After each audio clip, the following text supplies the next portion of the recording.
What is up, Doom Patrol fans? We are back with another episode review and breakdown. So, this was a crazy episode. I mean, pretty much everything that happened in this episode was a WTF moment. I think this is honestly my favorite episode of the season so far, although we are only 4 episodes in.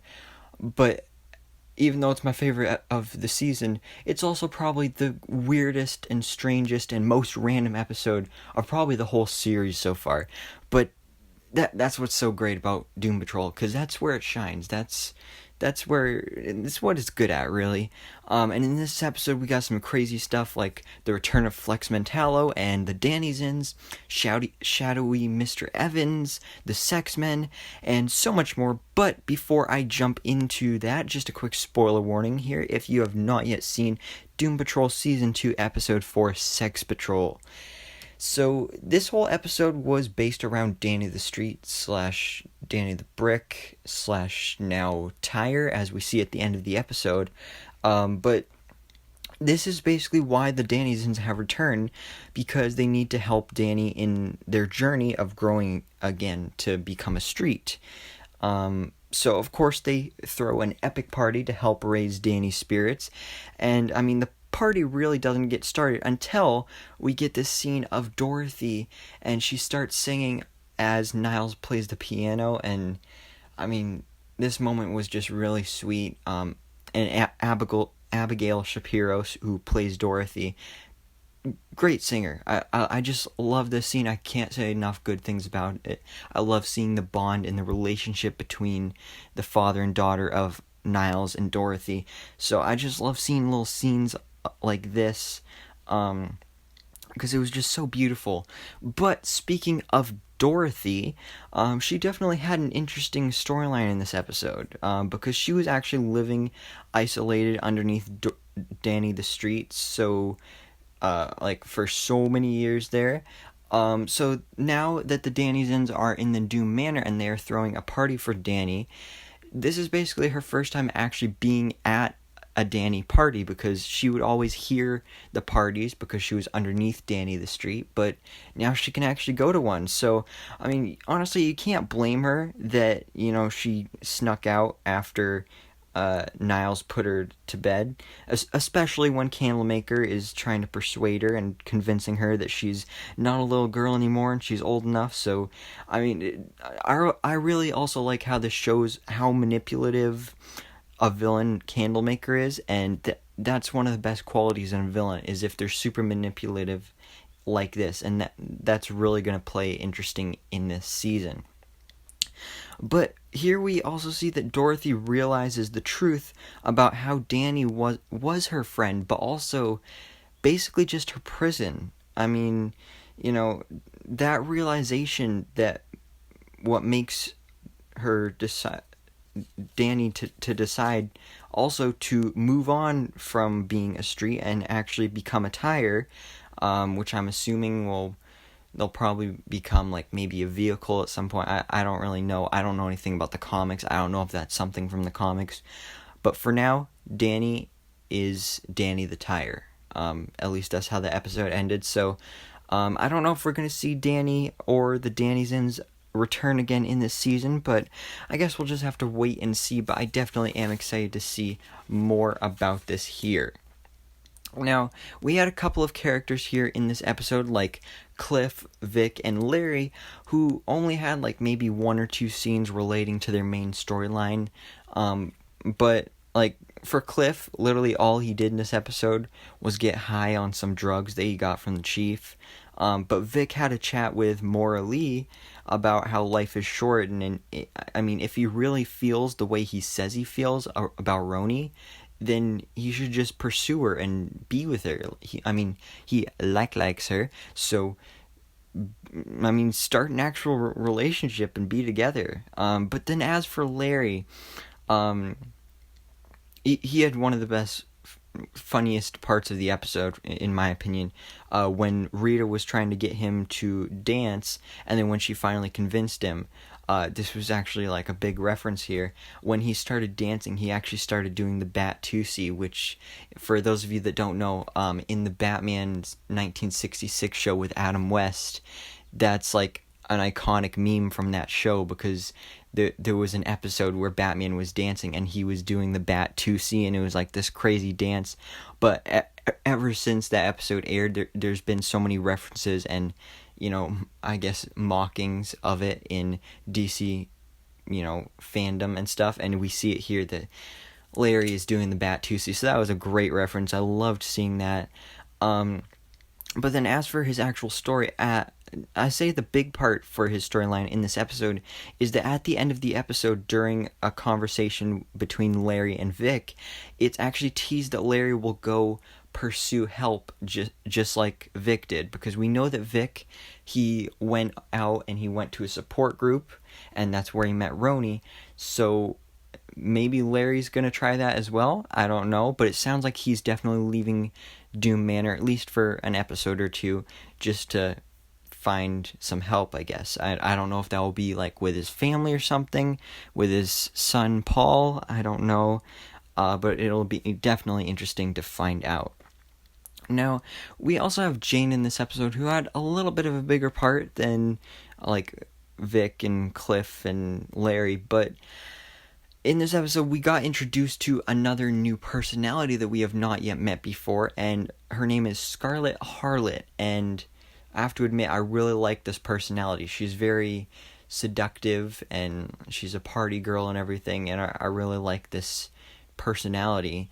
And Jane actually goes through a couple different personalities in this episode. And she is actually the one that ends up defeating Shadowy Mr. Evans, which I'll get into a little bit when I talk about Rita. But at the very end of the episode, Jane once again is the primary. At least for now, because we know that there's that whole ultimatum, like they want to get Miranda as the primary, so that will probably continue to play out in the rest of the season. But for now, Jane is one and she is the primary. But I have a feeling that won't really last too long. Now, probably the main character of the episode, or actually basically just the one that caused everything in this episode, Rita, the one that caused a sex demon to have a baby. Yeah, I mean, that's a great tagline right there. So in this episode, Rita, of course, still wants to learn how to control her powers, so she decides to ask Flex Mentallo for advice, because he controls his powers very well, because he has so many muscles and each one that he flexes does a specific thing. So he had to do some training and he has to be able to control those powers. And apparently what he does is he just has to clear his mind. So unfortunately for Rita, the only time that her mind has been that clear in a while was when Flex flexed the wrong muscle last season and made everyone, feel things. So she asks him to do it again, and it works. Her mind is cleared. So she has a massive tingle, and she gets these like memory flashes of her mom, and telling her like, don't focus on acting or singing or dancing or other stuff. Just focus on your other talents or whatever. So she's definitely not a good mother, because she's telling her not to pursue her dreams. But then later we see that her mom is actually having sex with the like casting director or some kind of film person that was coming over, that was supposed to be talking to her and having a business meeting about a movie or something, but no, they just did it. So yeah, I don't know how this will impact the future, but Rita is starting to remember some of these memories, and it's definitely going to be interesting here. But these tingles that Rita is having here actually sends an alert to a sex demon that's halfway across the world, because her tingles are so massive, I guess. But that sex demon is Shadowy Mr. Evans. And this is why we see the SeX-Men show up in this episode, because, well, if Shadowy Mr. Evans has a baby, because if he absorbs enough sexual tension and horniness, energy, I guess, I guess that's just how I can explain it, then he will have a baby, and if that baby cries, then all children in the world will cease to exist and go poof. and then it will basically become an X-rated apocalypse world where everybody is super horny 24/7. So yeah, I mean that's crazy, but the SeX-Men are actually pretty cool in this. I mean, they're like the Ghostbusters, but with, sex. Like, they're hunting down sex ghosts and demons. So that's pretty crazy. But of course, they're here to hunt down Shadowy Mr. Evans, and unfortunately, he does end up having that baby. So they just have to prevent it from crying, because if that baby cries, then they're in for one hell of a ride. But luckily, they are able to stop it, and it's actually Hammerhead who is able to stop the baby and, like, banishes away Shadowy Mr. Evans, I guess, back to his own dimension, or, back to wherever he was halfway across the world or something like that. But that's basically where the storyline ends for Shadowy Mr. Evans. I doubt we're going to see him again, at least not in this season, maybe in a future season, because I think he's still alive, but he's definitely an interesting character, to say the least. But finishing off Rita's storyline in this episode, the episode ends with Rita repeating to Dorothy exactly what her mother told her, to focus on her other talents. And then because of that, Dorothy then decides that she doesn't want to grow up, and she doesn't want to become an adult or anything, because she's only 100 years old and 3/4 or something like that, which is basically like 11 years old in human years. But she doesn't want to grow up, and then she decides to go make a wish with Candlemaker. But then even Candlemaker rejects her too. So, I mean, honestly, it's hard not to feel bad for Dorothy. But she just needs to be able to control her instincts. Like, she almost did some stuff in this episode that she could have regretted. Like, she almost, like, destroyed Danny the Brick. Like, she had, like, a spike thing and was ready to smash him. So I don't know, that could have went bad, but luckily Dorothy was able to resist. But at the end of the episode, she wasn't, and she tried to make a wish. But I don't know why the Candlemaker rejected her, because, I mean, his whole goal is just for her to be free, and I assume that at some point he will become free and then, terrorize everyone. And, I mean, he is the big villain of the season, so of course that's going to happen. But anyways, guys, this was generally what happened in this episode of Doom Patrol, aka Sex Patrol.